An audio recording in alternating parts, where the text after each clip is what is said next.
You're on. Good morning, Westminster. And good morning, Carol. Good morning, everybody. And I want to toast our co-host, Boyd Taylor, and have a nice cup of coffee on me. Well, thank you, Ken. Good morning, Ken. Good morning, Carol. And welcome to Monita Prince, who's our special guest this morning. Hello, Monita. Did you two know that Monita is hosting Poetry Night tonight at 7 o'clock? So everybody needs to watch that on channel 1890. I did know that. In fact, I brought a poem to read this morning. Do you want to hear it? Well, you're going to read it anyway, aren't you? Now stop that, be nice. Go ahead and read it, Boyd. Thank you very much, Carol. It's haiku. Oh, good. It's haiku. Oh, at least it'll be short. Yeah, thank you. All right, here we go. 2 cups of coffee wake me up enough to ask, did I have coffee? Wow, that's fabulous. I can't believe you came up with that. That's wonderful. Was that your own poem? No, it was a man named Google. Oh. I've heard of him. And Quite a poet. but I'd like to get a little more poetry. Why don't we introduce our guest and get her going? Monita Prince, welcome. Thank you. Hello, Monita. Let's see here. Monita, I think since Boyd had an original, well, okay, Mr. Google's poem, but I think you have an original poem, don't you? I told you that I had one that was very, very old when I was in high school. Right, let's hear it. Yeah, didn't bring any of my regular poems to the table here. No, when I was in high school, and I think it was the last year, we had a teacher who I liked really very well, and she was a good English teacher, but she asked each of us to write a poem. And so I wrote my poem, and my poem was, and I don't remember all of it, but it said, what in thunderation is this thing we call inspiration? Poet's concentration tries to write a new creation. I in meditation, they went on and on. And the last line was, and throw it to a conflagration. That's a good one. So did your teacher like it? My fellow students loved it. We had to vote on the best poem.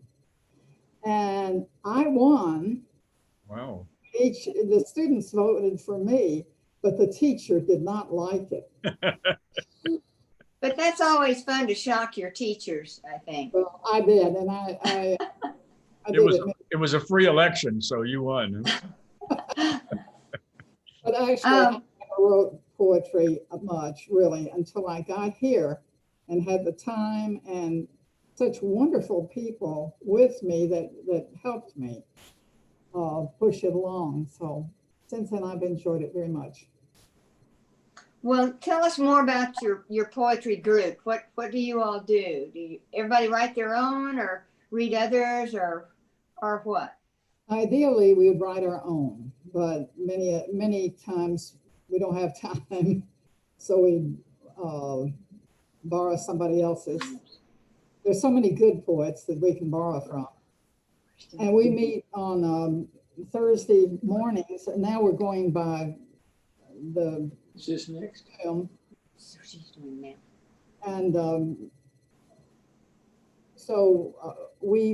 the day before on Wednesday, we send them out an email and people can print them up, and then we talk about it the next day. And it's working pretty well. We only had 3 people this morning, though. That's the smallest we've ever had. Well, that sounds fun. I want to ask you something about your email address.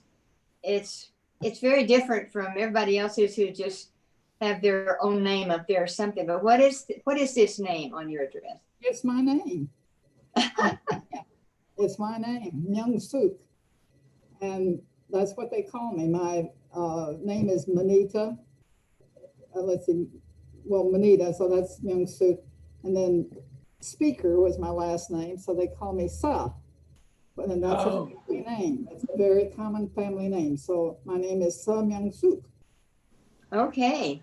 Well, I know a lot of people have wondered where that came from. We knew it was some interesting source. And, Yeah. So, did you get that name? And when you and your husband Jack did some teaching in Korea, right? Right. When we first arrived, we went to Seoul and studied the language. And so my language teacher was the one that decided what my name was. And I had to learn the Chinese characters for it and the Korean writing for it, which is very easy. And I was set to go. Is Korean a difficult language to learn? Yes, it is. I would It think so. really is. And I can't say that I learned it all that well, but problem is you speak one way to people beneath you, one way to your buddies, one to people that are over you. And then when they get to God, the prayers are unbelievably different from anything else. How about writing? What kind of script do they use? They have an alphabet and it's very, very good. It's much better than what we have. Huh. In what ways? Well, there are no exceptions. Everything is regular. And back 500 years ago, the king decided that women ought to learn to read. Of course, they're not smart enough to understand the Chinese characters, but he wanted an alphabet. He had heard of the idea of alphabet. So he got a group of scholars together and they created this writing system. And a few women took to it, but it sort of sat on the shelf for years and years and years. And when the early missionaries got to Korea, they wanted everybody to be able to read the Bible. And so it really fanned out from there, everybody. Now the children always learn the Hangul, which is Korean alphabet. And then as they get older, they pick up the Chinese characters, but everybody learns Hangul.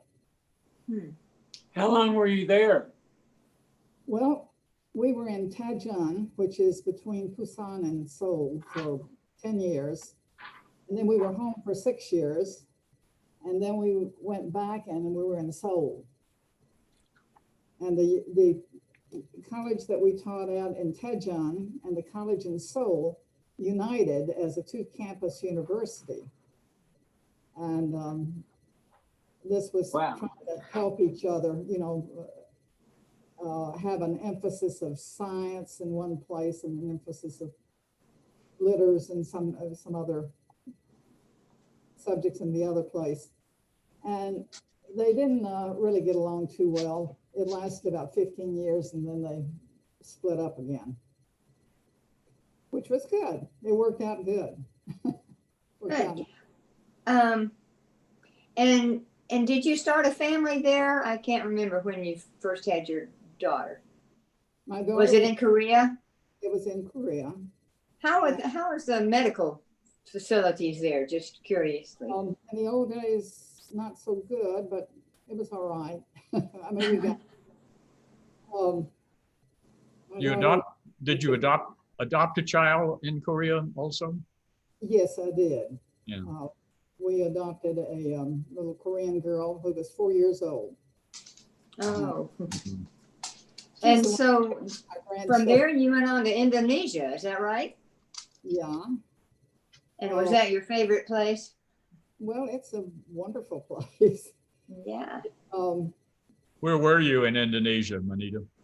I was in Central Java. And where is that Well, you know in where relation to Jakarta or something? Well, Jakarta is on the west coast. Mm-hmm. We were in the middle, and we were up in the hills where, except for the hottest part of the day, it was fairly reasonable. It wasn't deadly hot like it had been, in Jakarta or up in, we were close to Semarang, which was on the coast. That was horribly hot. Did you tell us something yesterday about a kindergarten class in your house? Way back when we were in Daejeon, our we had come to the States for furlough and then we went back. And our daughter was kindergarten age. Our little adopted girl wasn't quite, but we put her in anyway. Our neighborhood had a lot of professors that were teaching at the college where we were. And they wanted their children to have kindergarten. We were kind of out in the country. Now it's absolutely swallowed up by Taichung now. It's in the center of town. But at that time, there just wasn't anybody to run a kindergarten. And I had a student who had training, and her mother was a kindergarten teacher. So we put together a kindergarten. And we had Korean children, and then we had one Norwegian boy, and we had my two daughters. And for about 15 to 20 minutes a day, I did a little English with the two foreigners. But to this day, I think back on that time, it was so happy. It was so interesting. And this girl now she and her husband moved to Canada. They're up in Toronto. And I was to see her last month. My son-in-law's birthday was the 9th of September, and we were supposed to be there for his 60th birthday. And I had made plans to spend all day long with Sun Chetty, who's my friend. And we didn't get there. Oh, So- gosh. Yeah.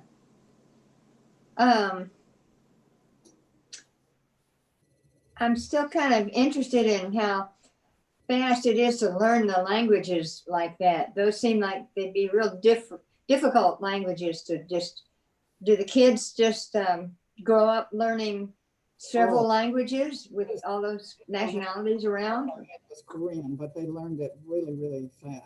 Clara Close was born in Korea speaking So it. So is English taught in the Korean schools? Oh, absolutely. Yeah. We So it's had- really the language of business, I guess, even in Korea itself. And there's a large Christian community in Korea. tremendously large, yes. Yeah. And there was in North Korea. That's another thing. We got a chance to go to North Korea for 9 or 10 days. You did have? Pardon? Hit me when I can. You did go to North Korea? We did. This was after we had retired, and it was 2003. We went with a group, a charity group that was helping people who had tuberculosis, and it worked out also at hepatitis B. They took hothouse materials, made hothouses so that people could have vegetables at the hospitals, the rest homes where they stayed. They took, of course, medicines and blankets and electrical material. These rest homes were out sort of in the country, and they took solar pads to allow them to have electricity. Amazing work. I don't know how in the world they did it all these years. And so we were there in North Korea, and it was quite an experience. Were you uncomfortable at all while you were there? Not really. Mm. We were, I meant one of- personally uncomfortable for your safety. No. no. But I couldn't get over the town of Pyongyang is very sophisticated looking. You don't have to go far into the boondocks to find it absolutely like it was in South Korea back in the time when we first went there in 1957. Did they let you see that part of the country? Oh yeah, that's where the rest homes were Hmm. that we visited, and it was something I couldn't get over. Yeah. How poor and you know, they had so many diseases. Monita, you must have done a great job, because I just saw some statistics in South Korea, has one of the highest education standards of any country in the world. Yes, and that is because of their Confucian tradition. And, you know, Japan conquered Korea and ran it from 1910. So they didn't have really control over their educational system. And when finally the Japanese were thrown out after World War II, they were interested in education. They'd do anything to get their schools going, to open colleges. It was a prime time to open colleges when we went there in 1957. Actually, the school opened 1956. You would not believe how much they relied on education. That was the key to it all. And I feel like, I tell my friends in Korea, I feel like a Shior Boogie when I go to Korea. That means country bumpkin, Yeah. because they are so sophisticated. It's unbelievable. Every way. Well, they've done an amazing job. I'm proud of them. And they have a better record on the coronavirus than we do. Well, Manita, we're delighted that you would join us on the program. We know a lot of people here know you because of your poetry work, but they may not know about your educational work. And just great to have you be with you, be a fellow Westminster inmate with you. Thank you so much. I've enjoyed it. Thank you. Thank you, Manita. We enjoyed having you. Yeah, we Right. did. Thank you so much, Manita. Bye-bye. Well, Boyd, what else is going on this week? Well, there's a lot going on. Of course, there's poetry night tonight at 7 on 1890. And there's another masked resident contest going on. So everybody needs to be sure and get their entry and turn it in. I get, and anything else? I know I've heard people say, who is that masked man? That's right. No, that's Nobody- the Lone Ranger. Oh, Nobody got all of them right last time. So they had one picture in the corner that was so dark nobody could tell who it was. So I think that was their way of being sure that nobody got them all, but they're going to have clearer pictures this time. And then Saturday at 4:45, there's the ever popular Filipino folk dances on Oh, great. 1890. So you don't want to miss that. great. Is that live or on TV? That's going to be on TV. Okay. And Boyd, I heard something about, is there a Johnny Cash show on one night this week? Yes, there's one on at 5:30 on Wednesday, live at Manhattan Center. I think it was broadcast originally in 1994. So that ought to be interesting. I never knew much about Johnny Cash until the PBS program about country music, and they did such a long segment about his life and career. He had an amazing career. He did. He was good. I remember when he did an album, a live program at prison, and Yes, sang the at Folsom Prison. Folsom Yeah, Prison, that yeah. was pretty cool. And there was some other famous country western singer who was an inmate at Folsom Prison and heard that concert and then came out, and I can't remember which one it was. I should know. Somebody will send us an email saying you should know who that was. But Yeah, that would be great to hear who that was. That'd be fabulous. But I always had the impression Johnny Cash had been in prison himself. I But thought so too. yeah, but it wasn't the case. Yeah, but He he was just a visitor. he had a lot of empathy for that for those poor people. He really did. Yes, he did. Maybe he had some barely escaping that or something. Yeah. So Ken, last week you promised us a memory from one of your trips to Italy. Well, Carol and I, this has been some time ago, took a train from Rome down to Sorrento and stayed in a little hotel, almost like a bed and breakfast, but a hotel. And we were so enchanted with it. It was in Sorrento, and you could walk outside and you could see the Gulf of Naples on one side and then another sea on the other side. It's a little strip of land in the southeast corner of Italy. And so we were so enchanted, we invited the owners, this man and his woman ran the place, to dinner. We said, we want to treat you all to dinner. You've been so nice. And they said, oh, we'd love to do that. So I said, what time? How about 7 o'clock? And they said, oh, no. We don't eat till 8 o'clock or sometimes later. Yeah. So we said, well, we'll just wait here in the room. You let us know. And he said, yeah, we'll drive you to this nice restaurant. And I said, well, it'll be our treat. And he says, wonderful. We love that. So about 2 hours went by after 7, and we still hadn't heard from him. So it's 9 o'clock. Yeah. And so finally we called down and he said, it'd be just a few more minutes. Well, almost 10 o'clock, he knocked on the door and we got in his car, he and his wife, lovely, lovely people. And we drove to this restaurant and he showed me all at night what historic sites we could see. And we wound up in this wonderful restaurant, mainly no tourists.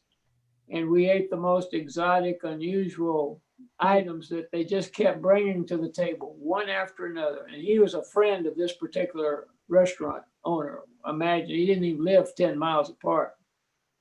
And I remember one of the dishes was a small, special little minnow-like fish that they catch at a certain time near reefs. And it looked like it hadn't even been cooked, but it was absolutely delicious. So we thanked them very much. By this time, it was 11:30 at night, and we had a cappuccino. And then I went to pay the bill. It says, no, everything's taken care of. And I thought, God, no, man, this is hospitality beyond hospitality. But that's just the way many of the Italians are. And the food, of course, was memorable. You say, can we do this again tomorrow night? Yeah. But let us get a little sleep. Let me tell first. you, I didn't have much. Well, they're very hospitable people. They really are. No question about it. And, well, maybe you can pass that menu on to Chef Tim, and we can yeah, we can have a 5-hour Italian dinner here some night when we get. Yeah, maybe there's a reef up at Lake Travis that has some of those minnows on it. I don't know about that. I don't think they'll be quite the same. Well, I had my experience was a little different. We were in Rome the first time, and we had a guide, and he was late picking us up, and he said, I'm sorry. I've had the most exhausting day of my life, and as a tour guide. And I said, what happened? And he said, well, the mayor of New York was here, and that was Ed Koch. Do you remember him? Who was the mayor of New York? Oh, Ed Koch, yeah. Yeah, and he said, I had this tour all planned with his aides because he was only going to be here one day. But he said he looked at the tour and he said he'd cross something out and he said, let's go to this place first. And so we'd drive across town to that place, and then he had changed his mind. He wanted to go back to the other place. So we'd go to the other place, and we crisscrossed Rome. And finally, he said he wanted to go to the Senate. And the ruins of the Senate are not too, I mean, they're ruins, you know. And Yeah. so he said, Koch got up on some of the rocks, and he said, now show me exactly where Julius Caesar was standing when he was stabbed. Of course, Wow. that was in 60 AD or something like that. And so the guide said, Wow. he said, Mr. Mayor, just move about 12 inches to your right and you'll be at exactly the same spot. Wow. And it pleased him. Oh, So that was his most exhausting day as a tour guide. So I can oh my understand that. goodness. I guess that's Hey, about- Boyd, yes. before we leave here, I want to be sure and remind everybody about sending in your check for the Resident Appreciation Fund. We have coming, that'll be going on from now to Christmas, but the sooner they get the checks in, the better it looks. So these people deserve it, and let's all remember to do that. Well, let's do, and we're off to a good start. And the campaign, I think, runs through the end of November, first Okay. week in December. And who's our guest next week, Carol? Our guest next week is Jill Losey, and she happens to be in charge of the fund. So I'm sure we'll hear a little bit more about it from She'll Jill, give us as a well as a report. lot of others. Yeah, well, I'm looking forward to that. So thank you again, Monita, for being with us today. We appreciate it very much. And all you viewers out there, thank you for watching. Keep those emails coming. There may be a survey in your box pretty soon. Please fill out about the performances on channel 1890 by Westminster Residents. We'd like to hear what you think and turn those surveys in. We want your ideas. Then please tune in next Monday at 8:30 here on 1890. And above all, stay safe and stay well. Goodbye, Monita. Goodbye, Carol. Goodbye, Ken. Goodbye. Goodbye, Monita, and goodbye, Boyd. Thank you so much. Okay. I think, I don't know if we may still be recording. Let me turn that off. I can